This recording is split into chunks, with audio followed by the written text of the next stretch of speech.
National conference के कद्दावर नेता और जम्मू कश्मीर के पूर्व मुख्यमंत्री और इस समय श्रीनगर लोकसभा क्षेत्र से सांसद डॉक्टर फारूक अब्दुल्ला की तबीयत ठीक नहीं है।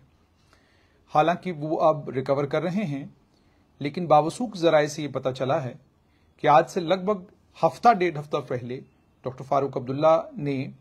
शिकायत की कि उनकी तबीयत ठीक नहीं है। उसके बाद उन्हें कश्मीर के एक निजी अस्पताल पारस हॉस्पिटल में एडमिट किया गया और जानकारी के मुताबिक वहां वो 3-4 दिन रहे और जिन डॉक्टर्स ने उन्हें ट्रीट किया या जो डॉक्टर्स उन्हें ट्रीट कर रहे थे, उन्होंने बताया कि डॉक्टर फारूक अब्दुल्ला को निमोनिया की शिकायत हुई है और उस निमोनिया की शिकायत के बाद डॉक्टर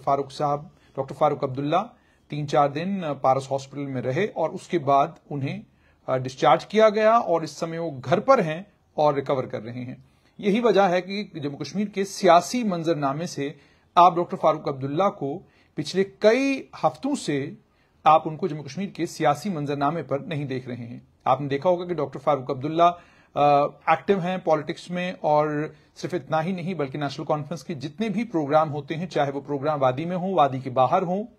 उन तमाम प्रोग्रामों में शिरकत करते हैं। उनकी आवाज में, उनकी तकरीर में वही दमखम है जिस दमखम के साथ वो आज से लगभग 30 साल पहले बात किया करते थे, आज भी उसी दमखम के साथ वो बात करते हैं। लेकिन ये जो रीसेंट शिकायत हुई है, इसको लेकर हमने जानकारी लेने की कोशिश जरूर की कि ये जो निमोनिया की शिकायत है, क्या ये कोविड से जुड़ी हुई है या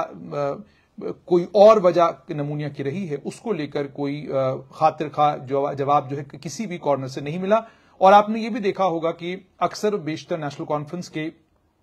रहनुमा लीडर डॉक्टर फारूक अब्दुल्ला की तबीयत को लेकर उनके बेटे उमर अब्दुल्ला ट्विटर पर ट्वीट करते हैं, ट्वीट करके उनकी सेहत को लेकर जानकारी देते हैं, लेकिन इस बार कोई खास जानकारी डॉक्टर फारूक अब्दुल्ला को लेकर नहीं मिली। अब भी जो मैंने जानकार हवालों से बात की, जो उनके दाएं बाएं के लोग हैं उनसे बात की, तो उन्होंने बताया कि डॉक्टर फारूक अब्दुल्ला की तबीयत ठीक नहीं थी। उसके चलते उनको पारस हॉस्पिटल में एडमिट किया गया, जहां डायग्नोस ये हुआ है कि उन्हें निमोनिया हुआ है और उसके बाद उनका वहां पर इलाज हुआ 2-3 दिन और उसके बाद फिर उन्हें वहां से डिस्चार्ज किया गया और अब वो घर पर हैं। आपको ये भी याद होगा कि डॉक्टर फारूक अब्दुल्ला के लिए कोई पहला मामला नहीं है। इससे पहले भी आपको याद होगा 6 अप्रैल 2021 डॉक्टर फारूक अब्दुल्ला को साइटोकिन स्टॉर्म हुआ और वो बहुत बीमार हुए और उस समय उन्हें शेर Kashmir institute of medical sciences में एडमिट किया गया था। और ये भी आपको याद होगा कि डॉक्टर फारूक अब्दुल्ला के सुपुत्र उमर अब्दुल्ला ने ट्वीट करके कहा था कि हमें अपने इंस्टीट्यूशंस पर, अपने अस्पतालों पर, अपने डॉक्टरों पर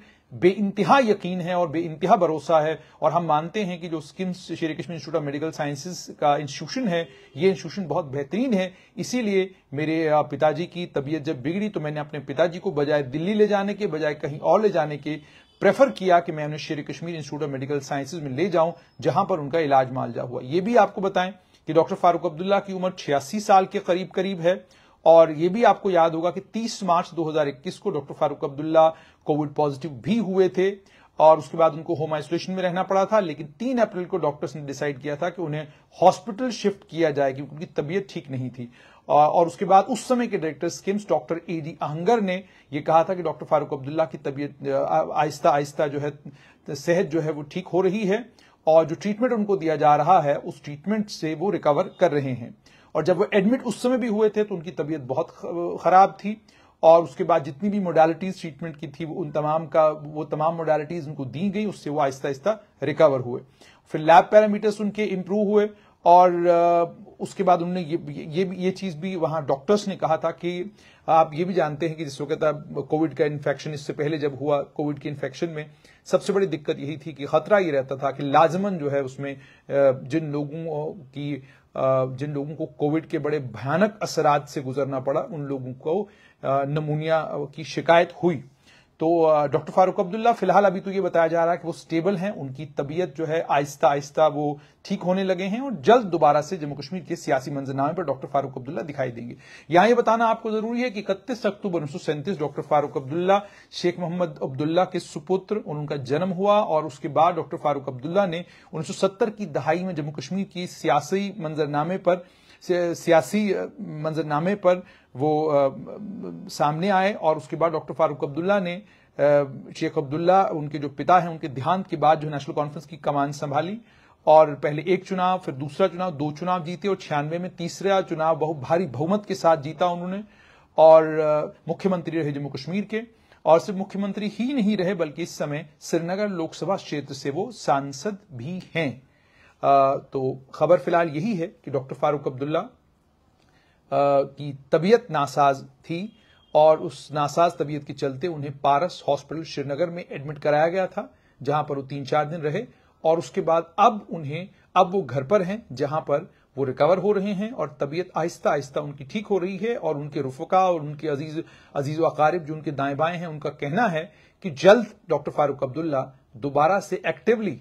जिस तरीके से वो पिछले दिनों जबरदस्त एक्टिव थे सियासत में और हर जगह खुद पहुंच रहे थे, और दोबारा से वो उसी तरीके से हर जगह खुद पहुंचना शुरू करेंगे।